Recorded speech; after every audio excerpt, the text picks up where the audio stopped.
네, 안녕하세요. 고전평론가 고미숙입니다. 오늘은 지난 시간에 이어서 동의보감 내경편에 대한 얘기를 들려드리겠습니다. 이제 내경편 앞에 정기신이라고 이렇게 우리가 생명활동을 할 때 가장 기본이 되는 이제 그런 개념들이 나오고, 그 다음에 바로 이제 가장 중요한 오장육부가 나올 것 같은데, 이런 게 나오는 거예요. 꿈, 말, 소리, 충, 똥오줌. 이런 게 내 안에 있구나. 새삼스럽게. 이제 오장육부 이런 거는 당연히 있어야 될 거로 알고 있는데, 꿈이 이 의서 안에 있다는 게 신기하지 않습니까? 네. 꿈을 꾸고 깨면 이런 영상 이미지가 어디에 있다가 이렇게 자는 순간에 그게 떠오르는 거잖아요. 그래서 이제 이 꿈을 특정한 방식으로 많이 꾸게 되면 이제 그와 관련한 생리에 지금 문제가 있다, 이런 식으로 진단을 하는 거예요. 그 다음에 말, 소리, 음성, 이것도 너무 신기했습니다. 제가 지금 이렇게 말을 하고 있고 이제 소리, 음성을 통해서 하잖아요. 근데 어디서 나오는 걸까요? 보통 우리는 이제 단어 이런 거니까 머릿속에서 떠오른다고 하는데, 사실 신장에서 이렇게 펌프질을 해서 물을 폐로 올려 보내가지고, 그래서 이 기관지를 통해 이게 나와야 소리가 돼요. 그래서 만약에 이 물이 부족하잖아요. 그러면 소리가 잘 안 나와요. 이렇게 목이 쉬고 이렇게 뭐라고 하죠? 막 캑캑거리는 그런 상황이 되는데, 그것뿐이 아니라 단어가 안 떠올라요. 그러면 그러니까 이 안에 있는 정보를 이렇게 끄집어내는 게 아니에요. 생각할수록 신기합니다. 예. 이 말이라고 하는 활동이, 그러니까 말을 하는 게 어떤 생리적인 순환에 굉장히 중요한 거예요. 예. 그러려면 좀 고상한 말을 많이 해야겠죠. 근데 그런 고상하고 지혜로운 말을 주고받을 관계가 거의 없죠. 가족하고는 절대 안 되죠. 가족은 대화 자체가 안 되죠. 그러면 이게 생리적으로 굉장히 지금 스트레스와 수혜가 많겠구나. 이거를 이제 확 깨닫게 됐어요. 그래서 고전이 또 그런 점에서 아주 유용한 거죠. 고전은 참 유용합니다. 예. 불면증의 최고고요, 일단. 현대인이 정말 잠 못 이루는 밤이 너무 많은데, 그런 분들은 정말 동의보감이든 목민심서든 열하일기든 그냥 책을 갖다 놓으면 펼치고 두세 페이지 만에 잠들어요. 예. 그리고 정말 벌레가 얼마나 많나. 근데 여기는 굉장히 특이한 벌레들이 많이 나오는데, 지금은 미생물학이 발달해서 우리 안에 세포보다 더 많은 숫자의 미생물이 있대요. 그리고 심지어 이제 세균이 장기에 적당히 있어야지만 우리가 살 수 있지, 세균이 없으면 못 삽니다. 그러니까 벌레가 없으면 못 살아요, 우리가. 근데 우리는 개들의 속성을 모르잖아요. 그러니까 이게 또 내 안에 있는 타자죠. 그리고 이제 마지막에 이제 내경편 끝에 소변 대변이 나오거든요. 그러니까 살아있다는 건 이 소변 대변을 안에 갖고 다니는 거예요. 그러니까 어떤 이제 그 아름다운 여성이나 꽃미남도 다 이걸 갖고 다닌다, 이렇게 생각하면 좀 마음이 침착해지십니다. 예. 심쿵하고 이렇게 해서 양생 해로운 일을 안 하게 됩니다. 예. 그러니까 이것들은 늘 나가야죠. 나가면서 바로 또 생겨야 되거든요. 끊임없이 덜어내고 또 채우고 덜어내고, 이게 순환이구나. 그래서 결국 우리 몸은 타자들의 공동체인 거예요.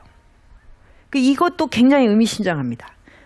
타자는 뭐냐면 내가 모른다, 내가 나한테 낯설다예요. 그리고 나하고 이질적이다. 근데 우리가 사람을 대할 때도 잘 모르면 적대감을 갖거든요. 모르는 사람. 그래서 어떤 흉악범이라고 해도 내가 그 사람에 대해서 다 알면 그 사람을 그렇게 막 비난하거나 욕하지를 못해요. 친구들은 그렇게 할 수가 없는 거예요. 모를 때는 딱 행위만 가지고 판단할 수 있어도. 그러니까 우리도 우리 안에 있는 이 타자들을 모르면 우리 자신에 대해서 적대화되죠. 그래서 이제 뭐 열등감도 막 생기고 자기를 비하하고 자존감을 떨어뜨리는 게 외부가 아니라 거의 내부인 경우가 많아요. 자기를 모르기 때문에. 그런 것도 또 알게 됐습니다.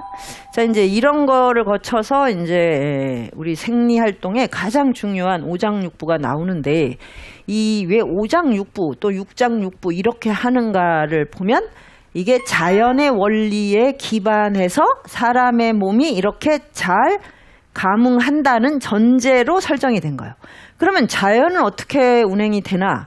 그걸 보니까 딱 봄, 여름, 가을, 겨울, 그리고 중간에 봄, 여름과 가을, 겨울을 중재하는 지금 시기와 비슷한 건데 장마와 태풍이 오는 찜통더위가 오는 그 시간.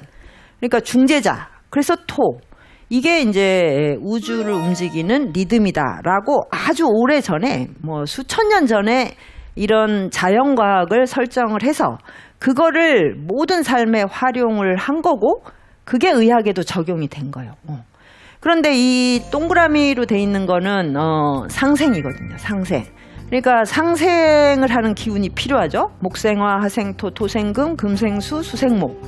근데 상생만 있으면 뭔가 이렇게 물질적인 성취가 안 이루어집니다. 상극이 있어야 돼요. 그래서 이제 목국토, 토국수, 수국화, 화극금, 금극목 이렇게. 그러니까 상생과 상극을 하는 게 이 우주의 운행 법칙이에요. 그리고 우리 몸도 그렇게 해야 돼요.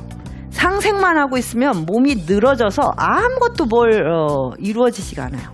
상극이 있어야 돼요. 근데 상극만 있으면 너무 벅차서 그 억압이 너무 심하기 때문에 또 위축이 돼요. 예. 그러니까 뭐 예전에는 학교나 이런 데가 너무 무서운 데고 가면은 뭐 거의 군대 같고 이러면 이제 상극이 심한 시절이죠. 근데 지금은 이제 학교에 가도 그 애들의 이 학생들을 컨트롤할 만한 뭐 이런 그게 없어요. 스승도 없고 뭐. 그러니까 하루 종일 이제 애들이 늘어져 있어요. 제가 강의를 나가봐도 거의 뭐 실신 상태로 쓰러져 있습니다. 예. 그러니까 조는 게 아니라 저건 혼절을 한 상태로 있어요. 그래서 이거는 지나친 지금 상생이구나, 상극이었구나.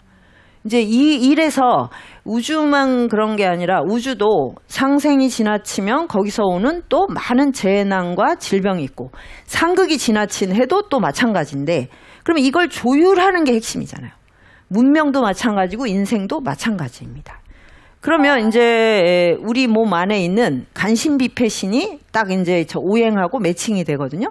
그럼 이 오행들이 상생상극을 잘해서 균형을 딱 잡아야, 그래야 우리가 이제 이 그 몸의 항상성 유지를 해요. 그럴 때 우리가 컨디션이 참 좋다 이렇게 얘기합니다. 예, 어느 날은 너무 늘어지고 어느 날은 파이팅이 넘치고, 이것도 사실 병칭이에요. 그래서 늘 파이팅이 넘치는 분은 좀 빨리 병원에 가셔야 됩니다. 가라고 조언을 하세요. 왜냐하면 그러다 그냥 한 방에 훅 가시거든요. 예. 뭐 늘어져 있는 사람은 자기가 늘 어디가 아프다고 할 테니까, 또 그런 분은 또 자기 몸이 되게 연약하다고 많이 생각을 해요. 근데 우리가 보긴 참 튼튼해 보이는데 왜 저럴까? 그러니까 이게 이제 자기 안에 자기를 보는 영상을 그렇게 만들어내는 거거든요. 그래서 간은 봄의 기운이에요. 그래서 바람이 전해주는 봄의 고향곡. 봄이 오면 바람이 불고 그 바람과 함께 만물이 솟아나잖아요. 그게 바로 이제 간 다음에 갖고 있는 속성이고 그 역할이다, 이런 뜻이고, 여름이 오면 천지 만물이 활짝 피어나죠. 모든 게 다 피어납니다.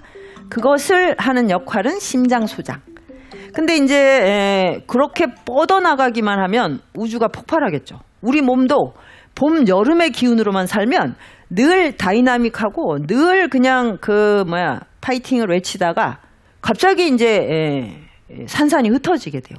근데 이런 리듬으로 사는 분도 많이 있어요, 사실은. 그런 게 좋은 거라고 또 많이 또 부추기기도 하고. 그런데 절대 쏘가 넘어가시면 안 됩니다. 그래서 우주도 그 기운이 끝까지 가면 멈춰요. 멈추고 되돌아와. 근데 갑자기 올 수가 없어요. 그래서 이 토 기운이 잡아주는 건데, 이걸 하는 우리 장부의 위치는 이제 비위라고 하는 거죠. 비위.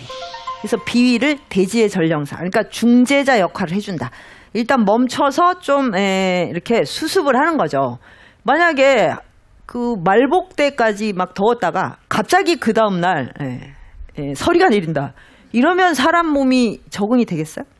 그래서 우리가 그 찜통더위나 그 태풍이 오고 또 막 그 중간에 왜 여름보다 더 약간 불편한 그 시간을 통과를 해야 되는 거죠. 그게 이제 비토해가 하는 역할이고, 가을이 오면 이제 당연히 기운이 확 바뀌죠.